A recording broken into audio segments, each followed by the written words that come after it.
วัสดีค่ะ Former British Prime Minister Tony Blair recently came to Bangkok and he discussed with Nation Group Editor-in-Chief Sutichai Yun on various issues, including the European economic crisis, global terrorism, the Arab uprising, and the rise of Asia. Mr. Blair also talked about his time as Prime Minister, which spanned for 10 years during 1997 to 2007, as well as his life since stepping down from being Prime Minister in 2007. In your memoir, you said that you enjoy your new life more than the old life. How is that possible, sir? Old life meaning Prime Minister Yes. for 10 years. Look, being Prime Minister is a huge privilege. You didn't enjoy it? Enjoy's the wrong word, because the pressures are enormous. Yeah. And the thing is, you have to deal with everything that comes at you. Whereas in my new life, I'm able to concentrate on certain things. It might be the Middle East or my faith foundation, Yes. my Africa charity, Yes. climate change. I'm able to concentrate on certain key issues, and the pressures aren't the same. So my new life is probably more enjoyable, but my old life was a privilege to do. But what is more productive? Which part of it is more productive? Well, I think that it's productive in a different way. Yeah. I mean, funnily enough, if you take something, I do a lot of work in Africa now. Sure, I have a charity that's working in 5 different countries in Africa. Now, when I was Prime Minister, I increased our aid to Africa. I trebled it. Yes. Right? So that was one impact. But today I work with governments in Africa to make change, and I also have an impact, but it's different. So I think you can the sense of satisfaction is more now than before? Not more, but it's equal. Oh. Right. So one of the foundations which I'd like to do here in Thailand, which is how do you get different faiths and cultures working together? So I have a foundation that operates now in many different countries where Faith. we educate children in school to learn about other cultures, other faiths, so that people live harmoniously together. Right. So that foundation, that's something I could never have done as Prime Minister. Yeah. But I can do it now. But if you were Prime Minister now, what would you advise the Eurozone Prime Ministers, leaders, to deal with the debt crisis? If Europe wants to save the single currency, it's... Do you want to save the single currency? Yes, it's better it survives than not, yes. Okay. Yeah. If Europe wants to save the single currency, it's got to demonstrate that Europe as a whole, including the creditor nations, are fully 100% totally committed to standing behind the currency. If we don't do that, then we will have a situation where the markets will continue to demand very, very high amounts of money for Italian and Spanish and other bonds, and in the end, this will become unsustainable. So, the whole point about the single currency is it has to correct the essential design flaw that was there in the original concept, which was that the politics and the economics weren't in alignment. We've got to align the politics and the economics. Are they aligning them? And they are taking the measures. We've come a long way, but time is short. Yeah. And this situation is critical. How much time do you give them? Not a lot. I think this is very, very difficult. And I think the danger is we end up taking decisions. This is very difficult, by the way. And so I have total sympathy for the leaders taking these decisions. But the risk is that they take decisions that are just, if I put it in this way, are just kind of two months behind the curve. Yeah. So you're constantly taking the decision just when the curve's already moved on. And at each It's stage, always one step behind the crisis, you mean? Yeah. You think the German Chancellor and the French President are really up to the standard, up to the task? Yeah, they're both highly capable, very committed people, and this is incredibly difficult. I know. I mean, the worst thing in politics is when you're faced with a choice, and I was in my time sometimes, where there's no middle way, and where both choices are ugly. And that's this situation. How would you advise them then?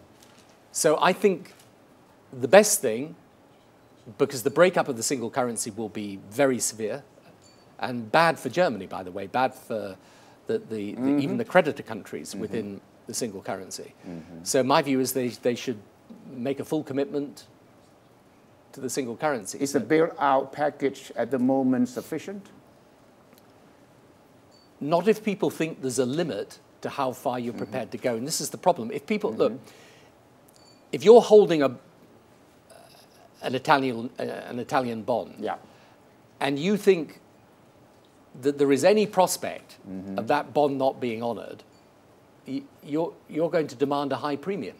So it's the confidence. Yeah. The public confidence. Yeah, and the confidence, the difference between America and Europe or UK and Europe is we have central banks that essentially in the end, they can stand behind their currency. You know, you can't, it's not possible to knock out the dollar or the pound. Right? For Europe, you've got different countries in the same single currency framework. There is a long-term question, which Germany is rightly focused on, which is to do with reforming the European structures. In my view, you need fundamental reform of the European social model and so on and so forth. These are long-term issues. Short-term, people need to know the full weight of Europe is behind the single currency. If they believe there's any gap in the commitment, it's in that gap, and it need only be a small gap that you have the trouble. So the window of opportunity is very, very small, right, as far as you're concerned? I think so. Since you left office about 5 years ago, has the world become a more dangerous place? I think, you mean in security terms? It's not become less dangerous. Look, my view of this is a view some people would disagree with very strongly, but I think you've got the same basic question going on in security terms, which is this question about radical Islamism, and is it possible to counter it effectively? Now, I think it is, but it's a long-term issue. It'll take a generation to defeat it. A generation? Yes, I think it's not a short-term battle, this, and it requires security measures on the one hand, but on the other hand, and this is why I promote this idea of religious understanding, it also requires us to realize this is in part a religious problem, and you've got to deal with it. So it is a security problem or a religious problem, or both combined? Both combined. Which side is more serious? Well, both are serious because the underlying roots of it lie in a perversion of religion. Yeah. Right. And where I think, politicians make a mistake is when because people find religion a very difficult issue in politics, so people want to say, look, it's not really about religion, it's about politics. Yeah. And I always say to people, you can say that, but unfortunately the people engaged in this extremism, they believe it is about religion. So if you don't deal with this aspect of religion, then you don't deal with the issue. So my view is that you need, on the one hand, security measures, of course. These people, I mean, the most extreme of them are prepared to use terrorism to kill innocent people. So you've got to have security measures in place. But the deeper question lies in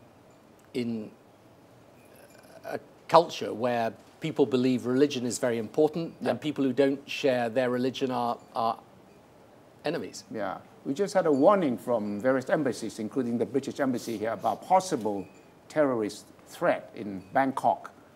And one suspect has been arrested from Lebanon. Thai police claim that he is a member of the Hezbollah group. You think, you have been to the Middle East many, many, many times. You think that the Arab Spring as well, the revolutions going on there, the deep-rooted hatred, and the religious security issues, would they together make the world less stable? Yes, I think they do make the world less stable, and that's why it's important that in the Middle East particularly, with these Arab revolutions, the risk is very, very clear. I mean, of course, a lot of the impulse behind those revolutions are to do with democracy, to do with the economy and freedom and so on. But the emerging force in the Middle East is the Muslim Brotherhood. Yes. Right. Now, is that a good or bad thing? Well, it is only good if there is a process of change and reform that happens within that organization. Because if you end up in a situation where you have Islamist regimes in the Middle East that basically believe people who aren't the same as them are, you know, potential enemies, well, you've got a problem. Now, I think Muslim Brotherhood covers a wide spectrum. So I think, for example, you can look at the party in Tunisia, and the leaders of that have been saying very sensible things, very moderate things. They want to work with other people. You know, they're Muslim, fine. You know, that's people's right. I'm a Christian. You're a Muslim. We can work together. But some of the other elements, you know, emerging in other parts of the Middle East, and you mentioned Hezbollah, Yes. which are effectively in control of Lebanon. You've got the Salafist organizations in Egypt. I mean, these are pretty extreme, I'm afraid. And they do not believe that, that those of us who are different, you know, are to be treated the same way. Was the departure of Gaddafi a good sign or bad sign for the Middle East? Well, You met him many times. How many times is he? I probably met him, about 6 times. Yeah, really? Yeah. Were you sad when he died? Look, he had a choice, really. Yeah. And this is the choice for these types of regimes. He could have, because he changed his external policy. He gave up his nuclear chemical weapons. He started to help in the fight against And that's why you went to see him? Yeah, absolutely. But in the end, I'm afraid he wasn't prepared to change his system of government. And then he ended up killing his people. So, you know, in the end, his removal was the right thing. But, you know, what now transpires in Libya is, you know, it's a good thing? Well, I hope so, but we'll have to see. What kind of a guy was he, Gaddafi? You met him many times, you talked to him a lot. Was he basically as crazy as he was portrayed to be? Not in the sense that anyone who stays in power for 40 years is, you know, has got certain attributes. But the problem was he couldn't see that in the end, the change that you have to make in the world today State of denial. Yeah, You think? yeah, absolutely. So you had to open up the country. Now, you know, they made some reforms, but they were very tentative, and they weren't prepared to give up power. And it's the same with what's happening in Syria today. Look, in the end, Assad has got to understand you can't have a system where power is handed down from father to son like that. It doesn't work.